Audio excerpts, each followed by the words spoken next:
하나님은 사랑이시라. 아멘. 저희 배에다 힘을 조금 더 주시고 한번. 제가 보니까 지금 제 아이패드도 제 얼굴을 잘 못 알아보는 게 잠이 좀 덜 깬 것 같고요. 우리 힘을 딱 주고 저희가 한번 큰 소리로 우리 주님을 경배하는 마음으로 아멘 해보겠습니다. 하나님은 사랑이시라. 아멘. 저희가 성경을 읽다 보면 이렇게 쭉 읽다가 이것은 무슨 뜻일까?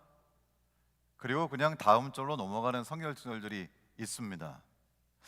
앞에서 이런 말씀을 하시다가 중간에 갑자기 다른 말씀을 하셨는데 앞에 말씀하고 이 말씀하고 무슨 관계가 있지? 이런 생각이 들 때가 있을 수 있어요. 그런데 그런 말씀 중에 하나가 아마도 마태복음 6장 22절, 23절의 말씀이 아닌가 하는 생각을 해봅니다. 제가 리모컨을 안 가져왔는데요, 그냥 오늘 몇 개 없어서 그냥 제가 성경절을 말씀드릴 때만 다음 것을 보여주시면 될 것 같습니다. 마태복음 6장 22절의 말씀을 읽어보도록 하겠습니다. 마태복음 6장 22절입니다. 예수님께서는 보화를 하늘에 쌓아두라 뭐 이런 얘기를 하시다가 갑자기 이 말씀을 하십니다. 눈은 몸의 등불이니 그러므로 내 눈이 성하면 온 몸이 밝을 것이요, 이렇게 써 있어요. 여러분, 한국말로 읽으면 조금 덜 이상하고요, 영어로 읽으면 더 이상합니다. 여기 보면 눈은 몸의 무엇이라 그랬죠? 등불. 이건 이해가 될 것 같아요. 그렇죠? 왜냐하면 아무리 밝은 곳에 있어도 눈이 안 보이면, 눈을 감고 있으면은 저한테 빛이 느껴져요, 안 느껴져요? 보여요, 안 보여요? 그러니까 눈은 등불처럼 이렇게 눈이 성하면은 온몸이 밝다, 이렇게 이해를 할 수 있을 것 같은데, 여러분, 여기서 그러므로 내 눈이 성하면 할 때 그 성하면 하면 그러니까 눈이 그냥 건강하면, 눈이 멀쩡하면 이런 뜻이라고 생각하는데요, 영어로 읽으면 이렇게 돼 있어요. Your eye is single. 너의 눈이 싱글이다. 이게 무슨 얘기일까요? 싱글, 이게 무슨 얘기예요? 원래 싱글은 무슨 뜻이에요? 하나죠. 그래서 이상한 말씀을 쓰세요.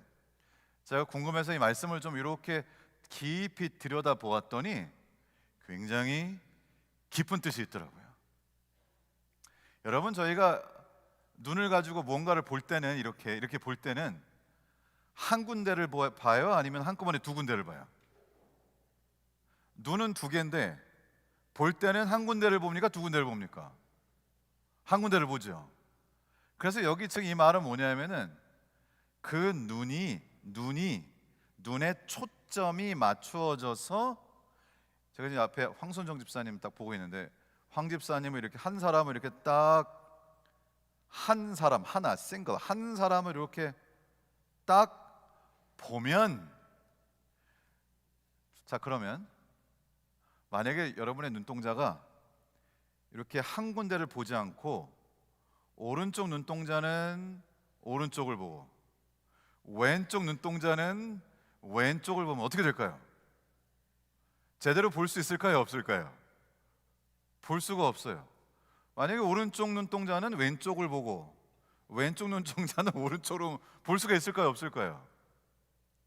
그래서 사실 여기서 주시는 말씀은 우리의 눈이 사실 우리의 이 몸의 등불인데, 실제적으로 우리가 눈이 제대로 보여야지, 그래야 내가 밝게 모든 것을 볼 수 있다라는 그 말씀을 하시면서, 그러므로 내 눈이 성하면, 눈에 초점이 하나로 딱 맞춰져 있으면은 온 몸이 밝을 것이라고 말씀하시는 거예요.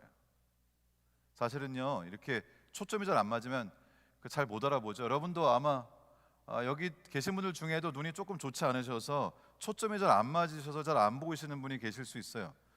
저희 집사람도 이제 안경을 쓰는데 가끔씩 제가 잘생겨 보인다고는 하는데 주로 이제 항상 똑같이 안경을 안 썼을 때 이게 뿌옇게 보인대요. 뿌옇게 보여서 잘생겨 보인다 그러는데 이게 뿌옇게 보이면은 이 사람이 내 딸인지 아니면 지나가는 그냥 여잔지 구분이 됩니까 안 됩니까? 구분이 잘 안 돼요. 그래서 여기서 주시는 말씀은 우리의 눈은 우리의 이 몸의 등불인데 눈이 좋아야 밝게 잘 보는데 그 눈이 성하다라는 말씀의 뜻은 초점이 하나로 딱 맞춰져야 잘 보인다 그런 뜻입니다. 그러면 그 다음에 반대말이 있어요. 그 다음 절입니다. 우리 다음 거 보여주세요.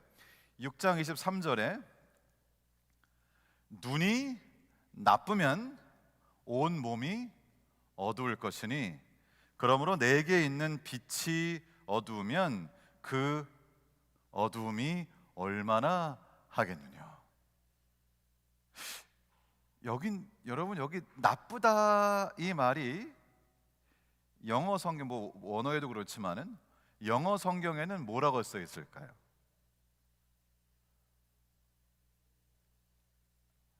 My eye is 뭐라고 되어 있을까요? 여기 나쁘다는 말이요. 눈이 나쁘다, 눈이 안 좋다 이렇게 이해하기 쉽지만 영어로 보시면 evil이라고 되어 있어요. evil이 뭐예요? E-V-I-L 악하다. 눈이 악하면 온몸이 어두워요? 눈이 밝고 눈이 성한 것의 반대말이 눈이 악하다예요. 여러분의 눈이 악한 경우가 있습니까? 여러분 한국말로 나쁘다 이러면 두 가지 뜻이 있죠. 눈이 나쁘다. 그래서 무슨 말이에요? 내 눈이 좋지 않다 보통. 그러나 나쁘다는 또 어떤 말도 있어요.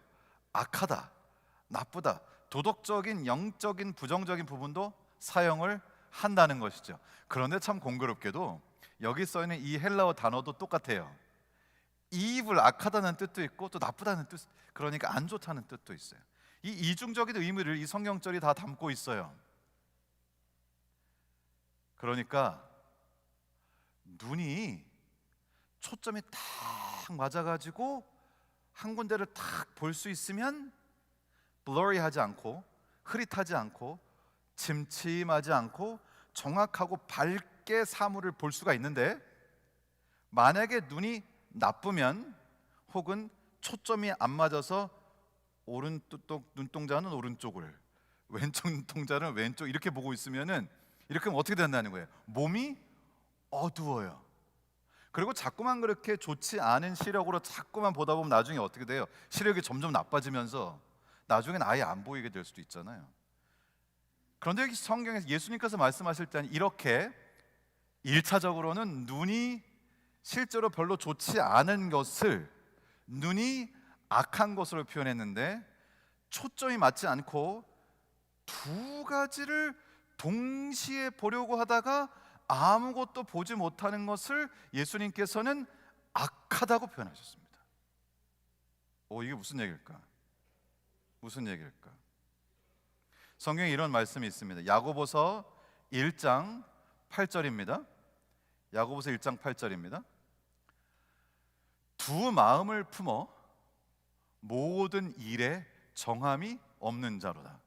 그러니까 여기 말씀에 따르면 마음이 한 군데로 딱 모아지지 않고 마음이 두 군데로 이렇게 두 군데로 가면 어떻게 된다고요? 모든 일에 어떻게 된다고요? 정함이 없다고요. 정함이 없다는 게 뭐예요? 정함이 없다는 것이 제가 좀 찾아보니까 불확실하게 왔다리 갔다리 이렇게 하는 거예요. inconsistency, 이게 지속적이고 일관되지가 못하고 왔다리 갔다리 뭐 이런, 이게 어디 사투리인지 모르겠는데 이렇게 왔다 갔다 하는 것을 성경에서는 두 마음을 품었다고 그렇게 말씀을 하세요. 여러분 실제로 저희가 살면서 스트레스를 받을 때가 있는데 혹은 다툼이 있을 때가 있는데 뭔가 정확하게 정해지지 않으면 다툼이 있는 경우가 많아요. 가끔 데이트를 하는 남녀가 처음에 기분 좋게 나갔다가 자기 뭐 먹을까? 이때부터 갈등이 시작됩니다. 짜장면 먹을까? 나 오늘 기름기 있는 거 안 땡기는데. 그러면 밥 먹을까? 나 글쎄 오늘은, 이제 서로 간에 의견이 안 맞다가 나중에 이제 정하지를 못하면 갈등이 생기고, 갈등이 생기면 관계 문제가 생기는데, 여기로 주님께서는 이 그리스도인 삶에 있어서 굉장히 치명적인 것이 무엇인가, 세상을, 아니 삶을, 아니면 실제적인 진리를 똑바로 밝게 볼 수 없는 이유가 무엇인가, 그것은 눈에 초점이 맞춰지지 않았기 때문이다. 눈이 나빠서이다. 눈의 초점이 둘로 나눠져 있기 때문이다. 그렇게 하면 결국은 어두워진다. 그렇게 말씀을 저희에게 하신 것입니다. 그래서 실제로 이 성경은 맨 끝에 요한계시록에 가서 예수님께서 재림하시기 전에 있는 사람들의 상태 혹은 교회의 상태를 묘사하시면서 이렇게 말씀하세요. 계시록 3장 17절의 말씀입니다. 내가 말하기를 나는 부자라, 부요하여 부족한 것이 없다 하나 내 곤고한 것과 가련한 것과 가난한 것과, 그다음에 뭐라고 되어 있어요? 눈 먼 것과.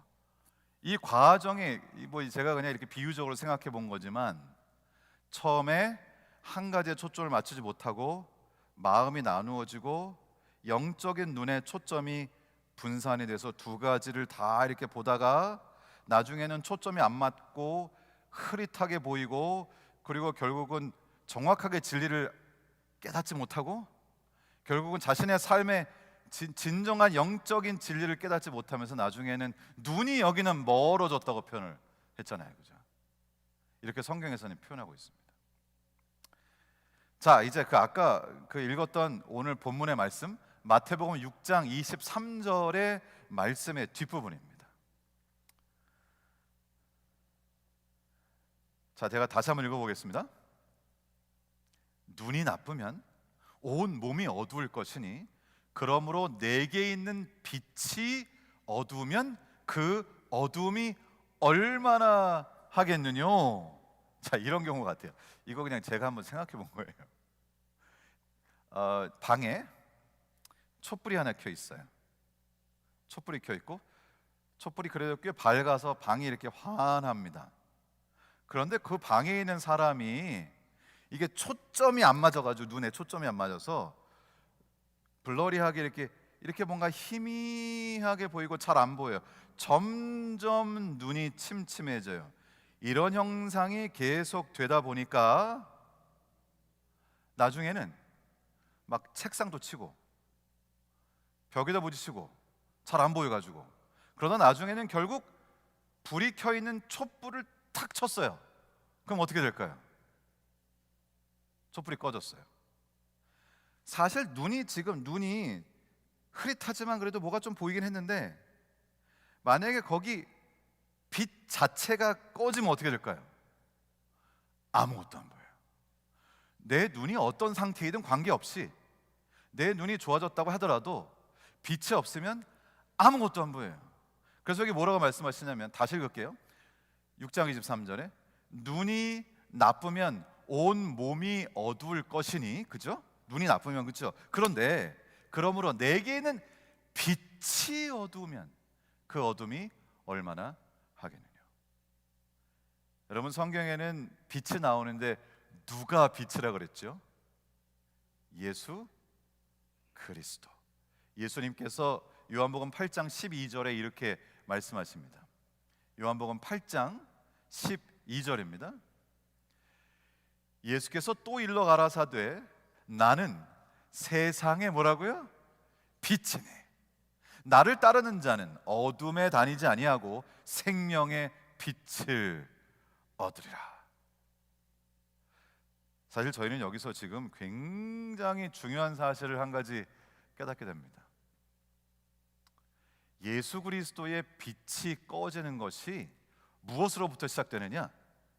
삶의 초점이 맞지 않는 데서부터 시작되는 것이에요. 그죠? 내 눈이 성하면 그랬어요. 성하면 내 온몸이 밝겠다 그랬어요. 초점이 하나로 딱 맞춰져서 잘 보이면. 그런데 눈이 나쁘면 초점이 이렇게 두 개로 나눠져 가지고 흐릿하고 블러리하게 돼 가지고 이게 보이지 않아요. 그럼 나중에 어떻게 되냐면 빛이 어두면 그 어둠이 얼마나 더하겠느냐 그랬어요. 자, 다시 한번 그 문맥을 읽어보겠습니다. 우리 다음 슬라이드에 보면 마태복음 6장 22절부터 24절의 말씀을 함께 담아놨습니다. 자, 이제 같이 읽어보겠습니다. 눈은 몸의 등불이니 그러므로 내 눈이 성하면 온 몸이 밝을 것이요.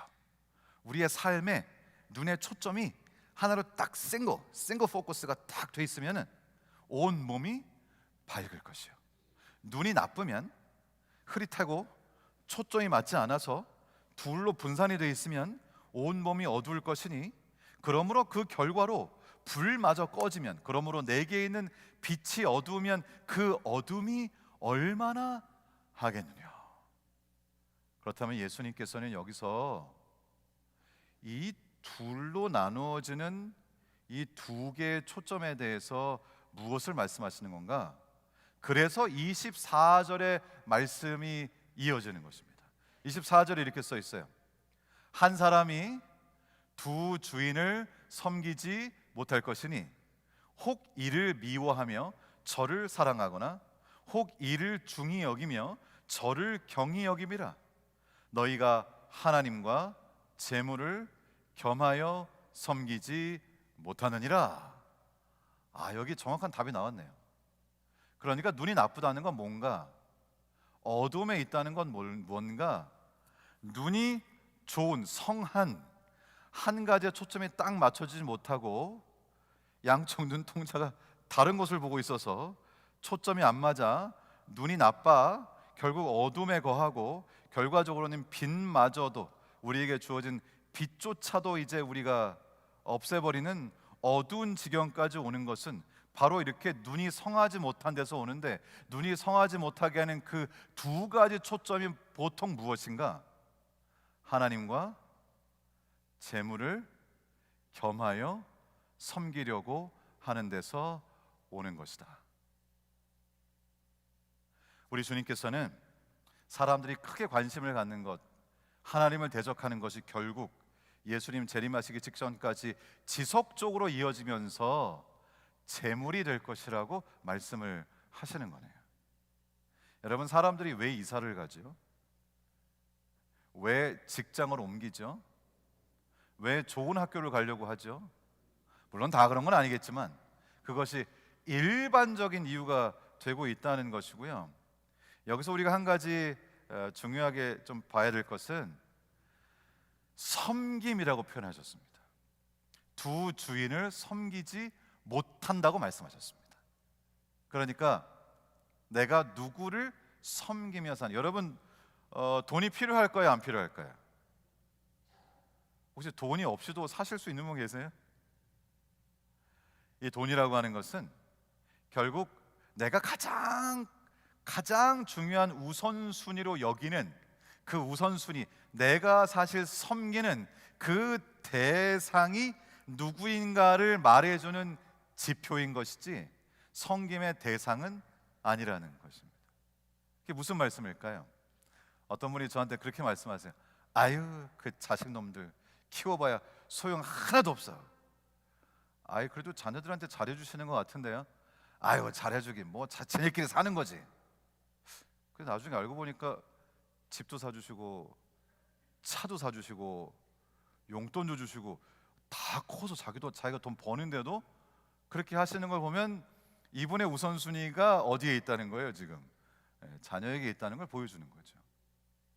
이 섬기다는 말씀 무슨 뜻인가? 한 사람이 두 주인을 섬기지 못하는데 내가 섬기는 대상이 무엇인가? 섬긴다는 건 뭐예요? 그 대상에 의해 나의 선택이 달라진다는 것입니다. 내가 섬기는 것을 대상으로 이사도 가고, 그죠? 내가 섬기는 것을 대상으로 선택도 하고 직업도 택하고 또 내년에 뭘 할지도 결정하고 내가 섬기는 대상이 무엇인가에 따라서 선택하게 되는데, 그 중에 결국 이 재물이라고 하는 것은 겸하여 섬길 수 있는 것이 아니라 내가 섬기는 우리 하나님, 내가 하나님을 나의 섬기는 대상으로 두고 있는가 하는 것을 내가 직접적으로 표현하고 있는 것이라고 하는 사실을 저희에게 말씀해 주고 계신 것이죠. 그래서 이 말씀이 이렇게 시작됩니다. 마태복음 6장 20절, 오늘 읽었던 이 말씀의 출발이 이렇게 되는 거죠. 오직 너희를 위하여 보물을 하늘에 쌓아두라. 거기는 좀이나 동록이 해하지 못하며 도적이 구멍을 뚫지도 못하고 도적질도 못하느니라. 내 보물이 있는 그곳에는 내 마음도 있느니라. 이제 이렇게 하니까 그 말씀이 좀 이해가 되는 것 같아요. 여러분은 지금 혹시 여러분의 마음의 영적인 눈이, 초점이 이렇게 두 군데로 분산되어 있는 것 같다는 생각이 조금이라도 드신다면, 우리가 다시 아주 온전히 우리의 마음을 정하고, 오늘 저희가 이곳에 와 있는 이유, 우리 여호와 하나님을 섬기고 경배하기 위해서 이곳에 와 있는데, 너희 섬길 자를 오늘날 택하라. 여러분 그렇게 하실 마음이 있으십니까? 아멘, 아멘. 그래서 성경은 여러분, 그래서 이 전체 섹션이 어떻게 끝날까요? 이 6장 20절부터 시작하거든요. 20절부터 시작해서 우리가 오늘 나눴던 말씀을 쭉 이어서 맨 마지막 6장의 마지막 절이 이렇게 끝납니다. 6장 33절입니다.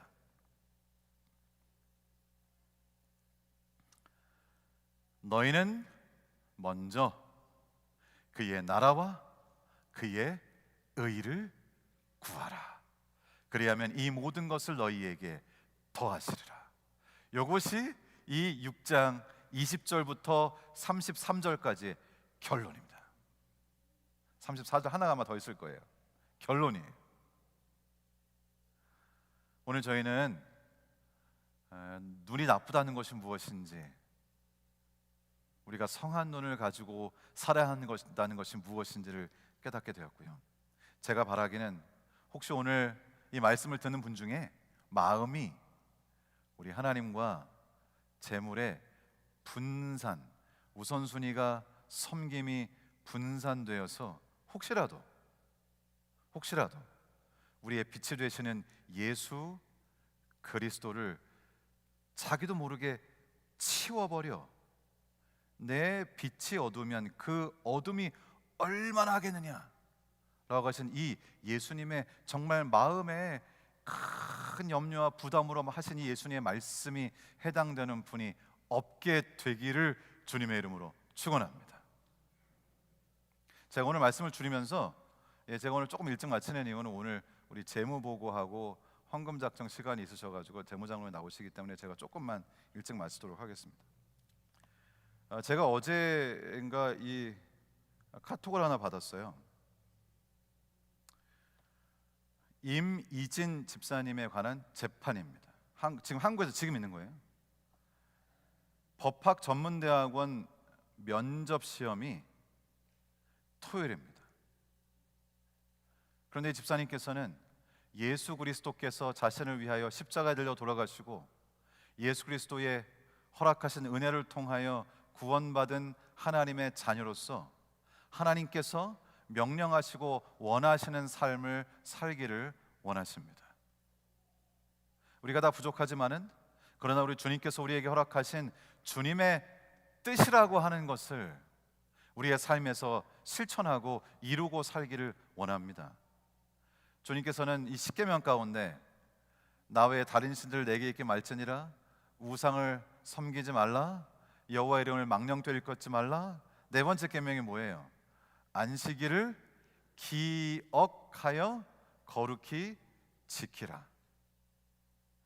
이 집사님께서는 정말 말 그대로 우리 주님께 모든 삶이 초점 맞추어져 있는 삶을 사시는 분인 것 같아요. 이 집사님께서는 그래서 이번에 법학 전문대학원에 이제 입학하시려고 하시는데 면접 시험이 토요일, 그러니까 안식일 일몰, 토요일 일몰 시간 이후로 면접을 하게 해달라는 요청을 냈습니다. 그리고 대학은 거부를 했고요. 그래서 최후의 방법으로 2021년도에 소송을 시작했습니다. 그리고 아직 안 끝났습니다. 1심 지방법원에서는 패소를 했고요. 2심 고등법원에서는 승소를 했습니다. 이제 대법원 최종 판결을 기다리고 있는 그런 상황입니다. 그런데 지금 이 재판은 전원 합의체 판결입니다. 판사가 전부 다 동의를 해줘야 통과가 되는 거예요. 그래서 만약에 이번에 이것이 통과가 된다면 한국 종교 자유의 역사에 있어서 한 획을 긋는 그런 결과가 될 수 있을 것이고요. 지금 현재 이제 한국에서 탄원서를 다 모집하고 계시고, 그리고 수많은 분들이 탄원서를 지금 내시고 계시고, 제가 알기로는 1월 18일 날 아마도 재판이 있는 것으로 제가 알고 있습니다. 오늘이 1월 13일인가요? 네, 이제 얼마 남지 않았습니다. 저도 기도할 것이고요. 제가 그래서 지금 이 탄원서 모집이 1월 14일까지라고 하는데 한국은 여기보다 하루가 빠르게, 좀 시간이 빠르기 때문에 아마 오늘 저녁이 되면 내일이 될 텐데 어떻게 되는 것인지 사실 제가 오늘 오후에 담당하신 변호사분께 직접 통화를 좀 하려고 합니다. 저희가 도울 방법이 있다면 저희도 뭐 탄원서에 참여를 하든지 저희가 도와야 한다고 믿습니다. 여러분, 저희가 살면서 인생이라는 것이 시간이 흐르고 나중에 나이가 들수록 정말 나는 무엇을 위하여, 어떤 가치를 위하여 살았는지를 되돌아보게 되고요. 적어도 오늘 아침에 이 교회에 나와 계신 여러분 모두는 아주 분명하게 우리 주님을 선택하셨기 때문에 오셨다고 믿습니다. 지금 우리의 삶이 부족하든지 연약하든지 관계없이 우리 주님을 선택하고 주님을 믿고자 하는 마음이 있기 때문에 이곳에 오셨다고 믿습니다. 우리가 믿는 그 예수 그리스도는, 우리의 믿음은 아주 그저 단순하게 우리의 삶에 하나에 붙여진 문화가 아니라 나의 삶과 죽음과 운명에 관한 것이고, 내가 어디에 정말 하나에 초점이 맞춰져 있는 삶을 사는가를 보여주는, 이것은 여러 가지 중에 하나가 아니라 나의 삶의 최고의 우선순위요, 내가 섬기는 하나님으로서의 주님을 모시는 그런 신앙이라고 믿습니다. 여러분의 삶이, 여러분의 선택이, 여러분의 재물의 씀씀이가, 그 모든 것들이 여러분이 정말 누구를 오늘날 섬기고 있는가를 그대로 보여주는 삶을 통해서 우리 하나님께서 크게 영광 받으시기를 우리 주님 예수님의 이름으로 축원합니다.